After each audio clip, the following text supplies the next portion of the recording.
ṣùgbọ́n kí n tó sọ anything máa kí gbogbo ẹ̀yin orí adé ọrùn lẹ̀kẹ̀ tí ẹ wà ní ìkàlẹ̀. Mo dúpẹ́ lọ́wọ́ yín fún àtìlẹ́yìn tí ẹ ń ṣe fún ìjọba yìí. Ọlọ́run á wà pẹ̀lú yín o.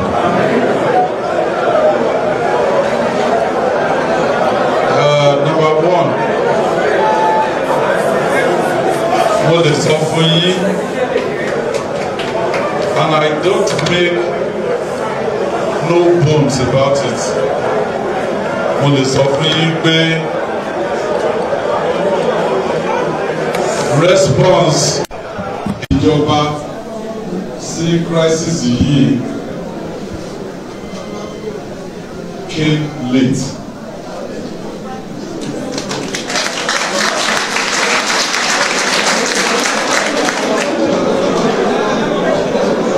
And I take responsibility for it.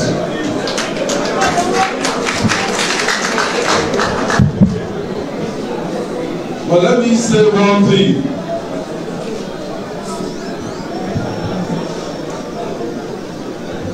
They accuse me of any other thing, but they accuse me of not loving my people. Then, including ẹ̀yin èèyàn mi tí ẹ wá láti ìlú Igangan.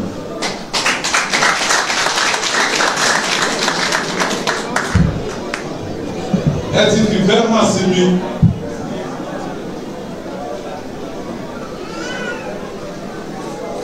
And gbogbo nǹkan tí ó ṣẹlẹ̀, I can tell you pé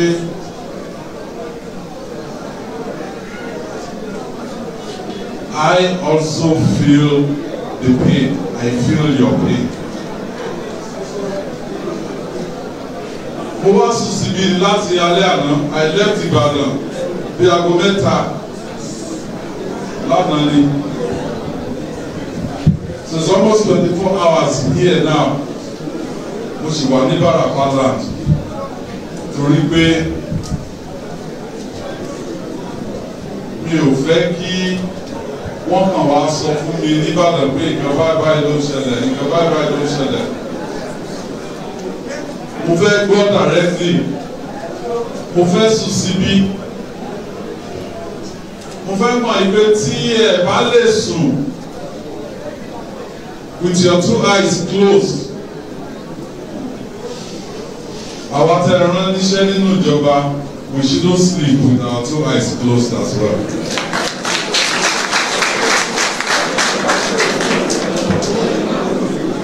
Ìlú Igangan, this same hall ibi tí mo dúró sí, alẹ́ ni mo wá ṣe campaign níbí ní 2014. Kò sí náà nínú bíi, mo dẹ̀ ṣe promise pé by the time tí màá bá fi padà wá, iná láti wà ń bí, and I do this life, mo dẹ̀ fi generator síbẹ̀ ni.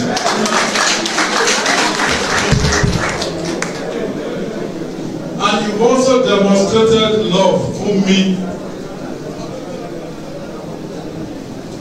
pẹ̀lú ìbò yìí ní 2019. But then sọ kankan fún yín, ìjọba yín ni. This is the first time ní history of your state that truly the power was freely given by the people. Kò sí Godfather kankan. Ẹ̀yin èèyàn tẹ́ dúró yìí ní Godfather.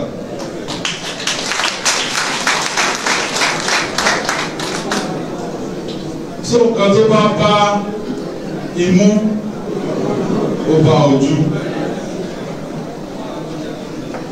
Yes, I've been accused pé ìgbà tí crisis yìí bẹ̀rẹ̀ ó yẹ kí n ti wá.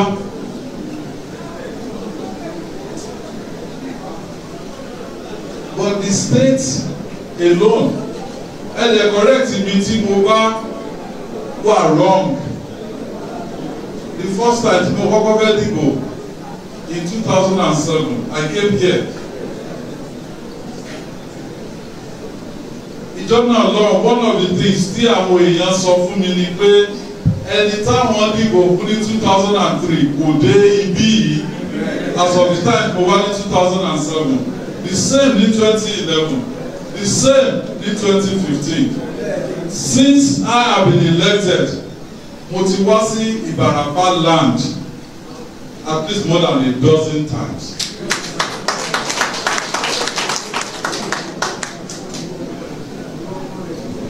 We must identify the issues in the ó bá wa fínra. Otherwise, irú situation yìí ti ṣẹlẹ̀ in the past though, it wasn't solved and the problem kept coming back.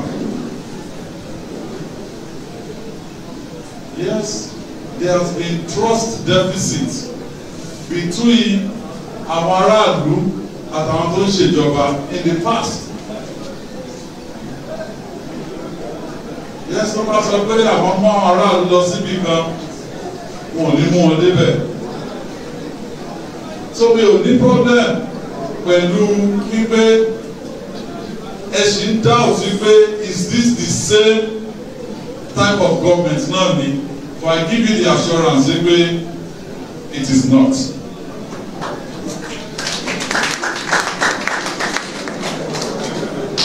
So ẹ jọ̀ọ́ mo bẹ̀ yín ni àwọn tó gbé placard lọ́wọ́ mo ti ka gbogbo everything tẹ́ kọ síbẹ̀. The real enemies are the bandits, the hoodlums, the armed robbers, the kidnappers. Those are our enemies, and we will go after them. Never sọ pé ó yẹ kí state government ti ṣe báyìí kó ti ṣe báyìí.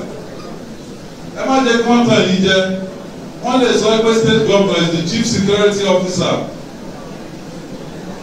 The state governor is not under the constitution àti federalism term practice. This is the CP. She doesn't report to me. She reports to the IG. But ọmọlúàbí la lè fi ṣiṣẹ́ papọ̀. I will have to go to her, explain the plight of my people to her, and seek for her support. The same thing the director of DSS, the same thing the garrison commander, the same thing the commander of civil defence. Ìgbà tá a rí i pé we ask for state police, I ask for state police. For state police in the amendment constitution Nigeria. If you're not able to get state police, the next best in town they get the Àmọ̀tẹ́kùn. And we came out. Àbáwọn ilé ìgbìmọ̀ aṣòfin sọ̀rọ̀. They made a state law to establish Àmọ̀tẹ́kùn. Kò tí tó ọ̀sẹ̀ mẹ́fà after àwọn Àmọ̀tẹ́kùn graduate ta kó wọn síta, they started attacking them.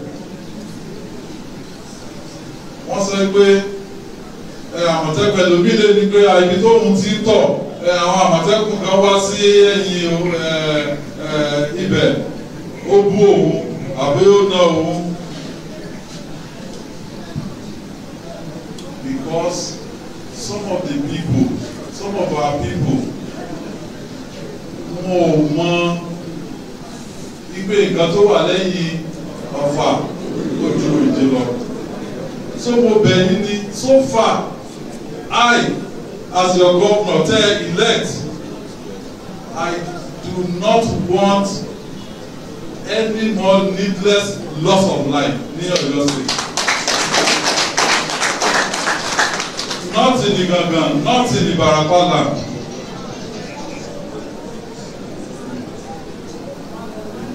Let us come together, can face the real enemies, Tani. Yes, I can say it boldly. Not all Fulanis are criminals, and not all Yoruba people are saints.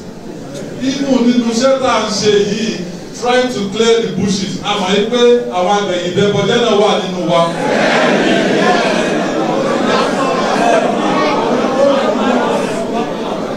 Tó jẹ́ pé they will run with the hair and also hunt with the fox. So one thing tí ó wà so important ni pé most of the programs tí gọ́ọ̀mẹ̀ntì fẹ́ ṣe to stem insecurity, we need your buy-in. The choice before me, are very clear. The choice is, do I listen to the elites, tí wọ́n wà lórí social media, or do I stay with the people that brought me to the dance floor? And my decision is straight. I will stay with you.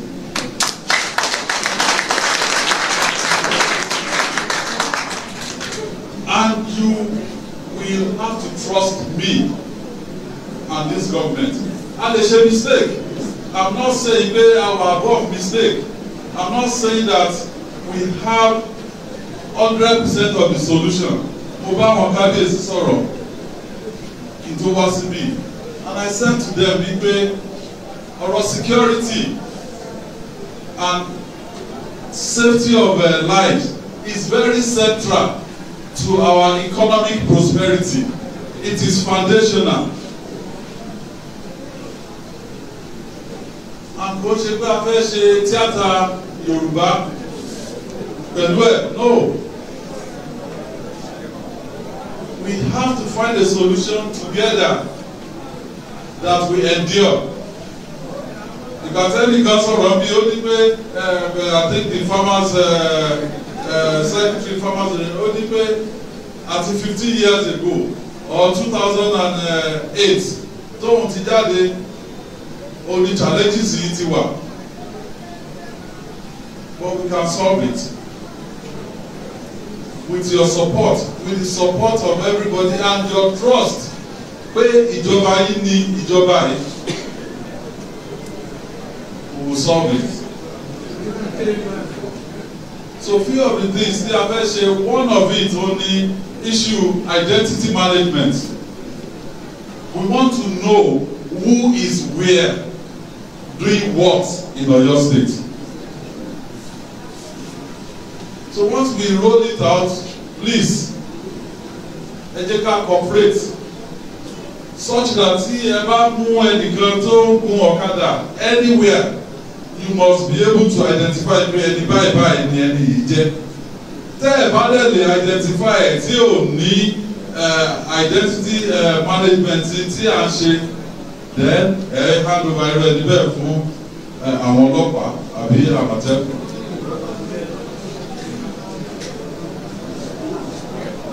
But tí ẹ̀mí ọmọ Yorùbá sisi fly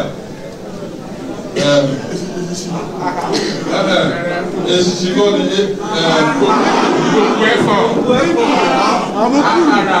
amúkúrú wọ́n ní pankuru ní sisi fly tí sisi fly tó bá bá lè lọ ọmọkùnrin ọ̀gá lè yẹ kí wọ́n pa ọ́. Tẹ́ ẹ bá gbé hámà tẹ́ ẹ fi bù ú.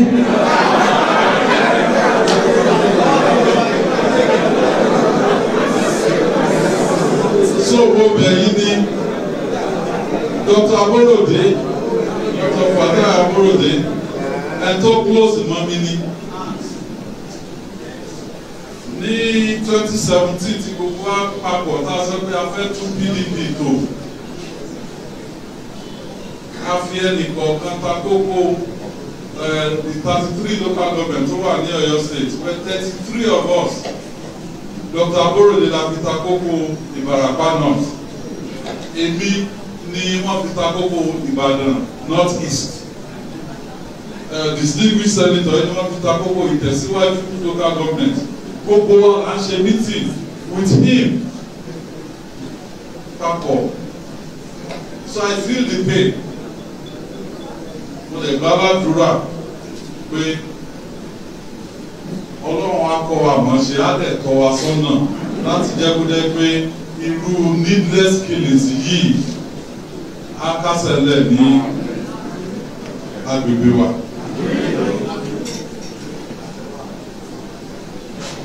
It is absolutely necessary pé an all-encompassing committee mo ti sọ fún àwọn local government they are the closest to you.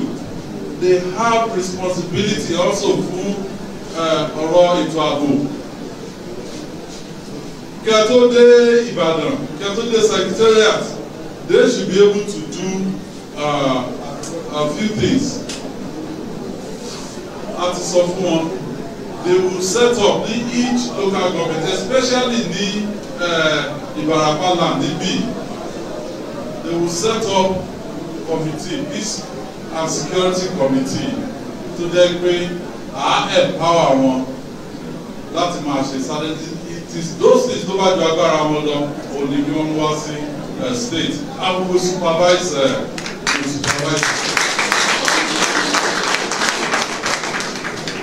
And finally, àwọn tí wọ́n ti lose èèyàn one way or the other, kò sí owó tẹ́ lè fún yàn tó lè dàbí ẹ̀mí. But the government will compensate such victims.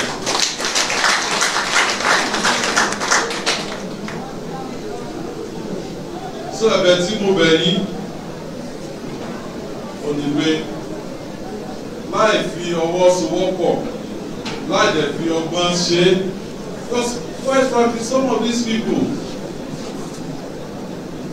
tí adọ́jà lẹ́ni tẹ́sọ̀ pé àfẹ́ Fúlàní, some of them wo nílé mi tí wọ́n lè lọ. Ẹ̀kọ́ mi sẹ́ ẹ̀kọ́ mi yé.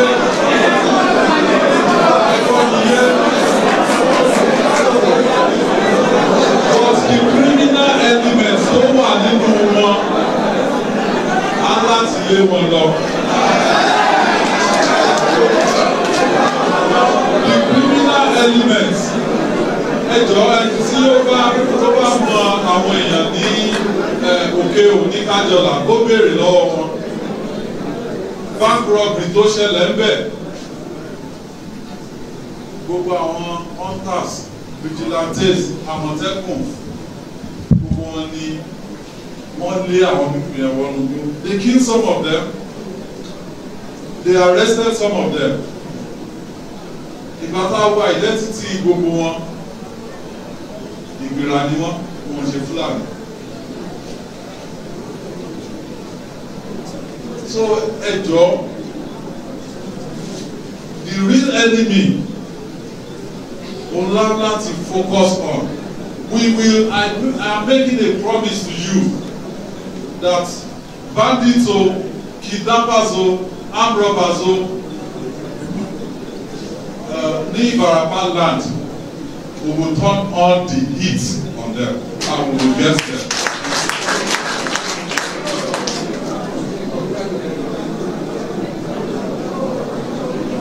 So gbogbo ẹ̀yin ọ̀dọ́ tẹ́ wà nínú ìlú,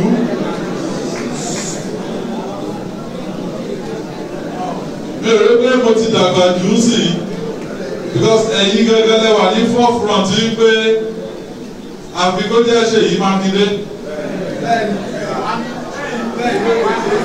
Bẹ́ẹ̀ni ẹ̀yin ọ̀dọ́ lẹ wà ní forefront.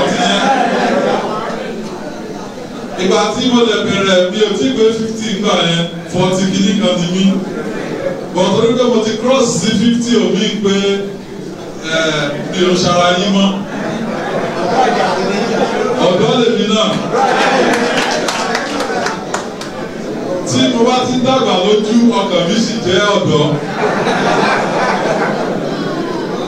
So we will work together to provide opportunities.